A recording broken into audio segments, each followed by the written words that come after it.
Over-the-top action, out-of-pocket comedy, heart-stirring romance. All reasons we watch anime, or any fiction for that matter. It's awesome to get entertainment beyond our own imagination. That said, you can't go wrong with a good comfort show or movie. We all have some. For me, I go to Kaguya-sama, Bocchi the Rock, Skip and Loafer as of recently, and of course, Monty Python and the Holy Grail, and so on. On a completely unrelated note, camping. Camping has the potential to be one of the most peaceful and serene things that you can do. Now, consider the idea of making a comfort show about camping. Such a show exists. It's called Laid Back Camp. Willing to wager most of you haven't heard of it. It's not particularly the most popular show out there, but this is the comfort show that you need in your life.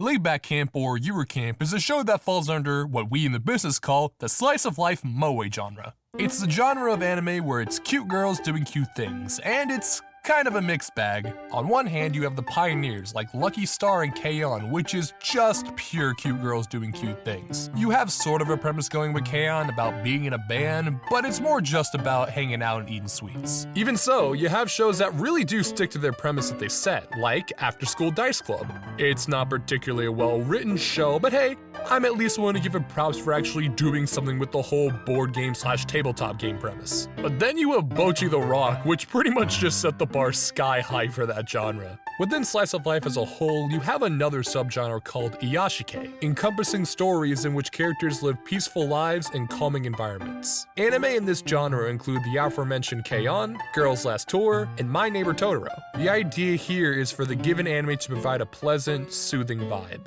This is where Afro comes in, Laid Back Camp's mangaka. All that's really known about them is that they've been publishing since 2011, with their works ranging from their debut, Flying Orange on Monday, as well as Polar Bear from Unknown Post Office, and Magical Girl Homura Tamara, a Madoka Magica spinoff. Afro began the Laid Back Camp manga in July of 2015 and has since released 14 volumes, the most recent having come out last November. The manga saw enough success for C-Station to produce an anime adaptation that debuted on January 4th, 2018.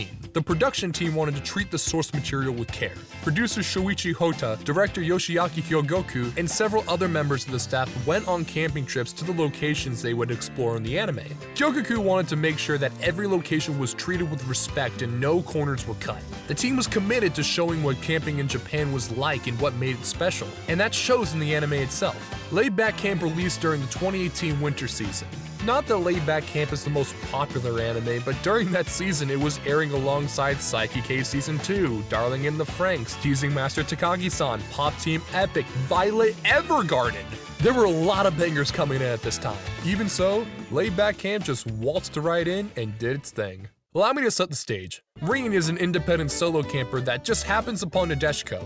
And when I say happens upon her, it was an accident. Rin shows Nadeshiko the ropes of what camping is like, and Nadeshiko falls in love right away. After moving to a new school, Nadeshiko joins the outdoor activities club with some other girls. They all go camping. That's the plot. I don't know what else you were expecting. It's a slice of life. There's not much you need to keep track of. You're watching a show about camping. That's an Iyashikei. So all you have to do is just sit back, relax, and enjoy what this show has to offer.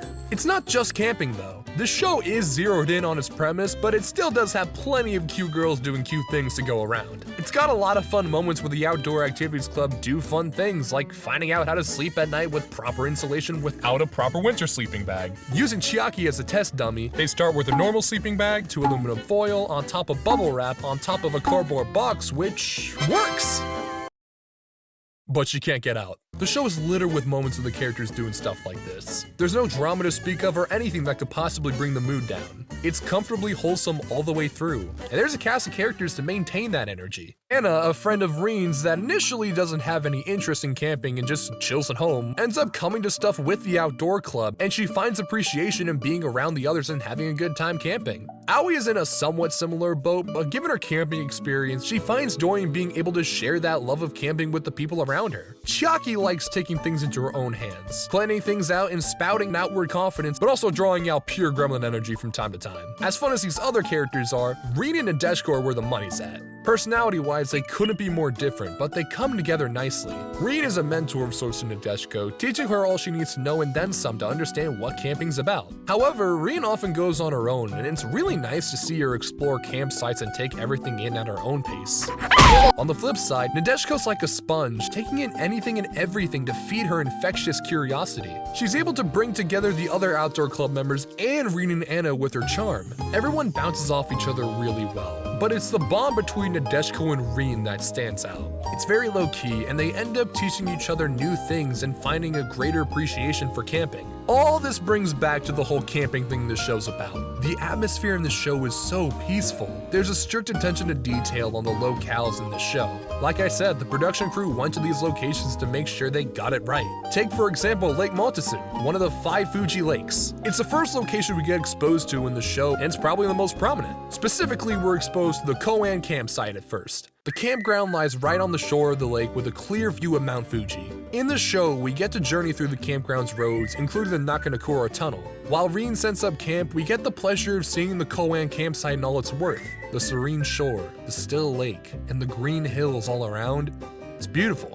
While Rin vibes, the viewer gets the opportunity to soak it all in. That applies to all the sites the anime visits. It takes things slow so the viewer can appreciate the sights and atmosphere. We also get to see the neat amenities and the food. Anime food somehow always looks good, but the food in Laid Back Camp takes that to another level. There's a respect for all the campsites the show goes over, and no detail was left out in order to showcase what makes not just camping, but camping in Japan so special.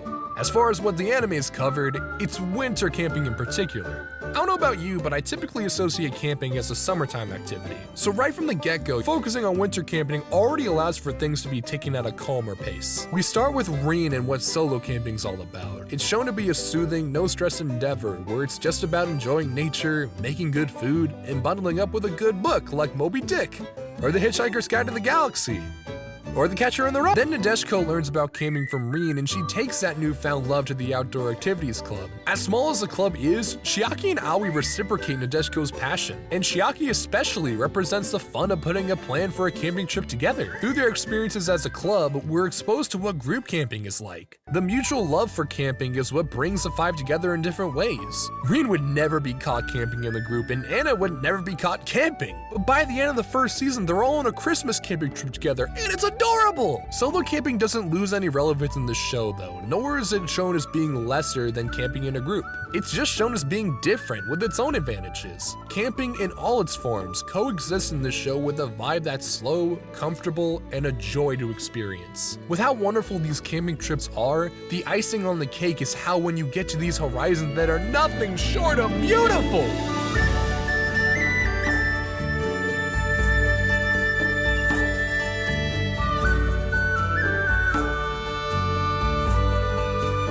All you can do is soak in the gorgeously drawn views with the fantastical music. These moments are built to just take all of it in, and they feel like the culmination of everything that this show's going for, and the only thing better would be to see these things in person.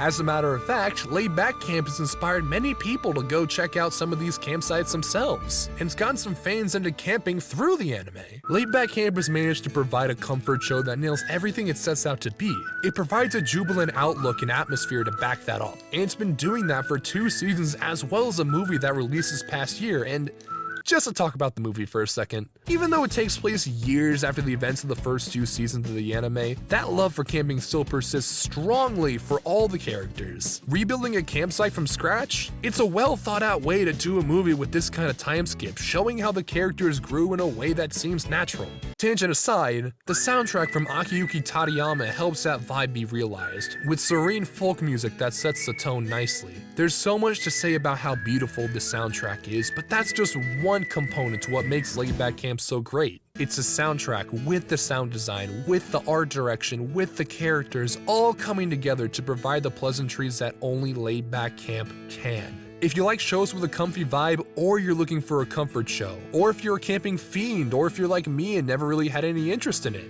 it doesn't matter. Laid Back Camp is a camping anime that's laid back. I seriously ended the video that way even though I knew it was cringe, I'm so sorry. Come